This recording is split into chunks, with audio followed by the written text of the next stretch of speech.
another thing I wanted to bring up with you guys was encounters.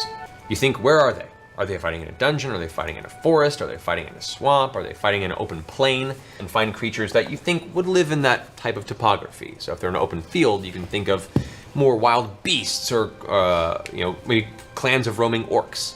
If they're in deep mountains, you can find creatures that burrow and naturally live in more earthy-based terrain. There are some really great websites online that have encounter calculators where you can basically tell how difficult an encounter is based on how many players are in the party, what level they are, and you can build the encounter based on that. That way you don't end up accidentally making something that's too difficult or too easy for the party.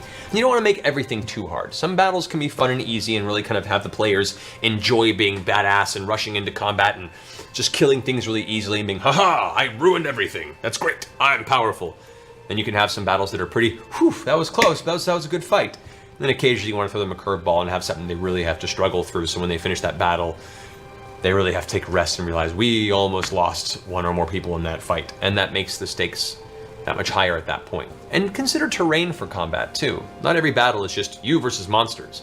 Sometimes there's a big cliff involved and the battle could be at a distance. Sometimes there's pits of lava in the middle that becomes a danger or a tool depending on how you look at it during the battle. There's a really cool way of building encounters that are beyond just hitting things and doing damage, which is fine too, don't get me wrong. Also, if there's a monster in the monster manual that you like, you're like, this is a really cool monster, but it's too easy. Like the players are all level 10 and this is a level 3 monster. You can customize the monster. You can make the monster more powerful, add more hit points, raise the stats a little more, give it a couple of unique attacks that you think would be fitting for it. If you don't like the fact that the bullet only really has like a bite and a stomp attack, maybe you decide that this bullet actually grew up or was raised around some sort of arcane, natural arcane relic that infused it with a resistance to magic and the capability that it has like electrical charges around it. And now whenever anyone starts their turn next to it, they get shocked. It's an electric bullet. That's kind of cool. Why not? You can customize and alter any aspect of any creature in the book. Once again, all guidelines. You can go with the basis here, and it's a lot easier if you don't have a lot of time. But don't be afraid to customize and alter things to fit certain aspects of your world or your story as you see fit.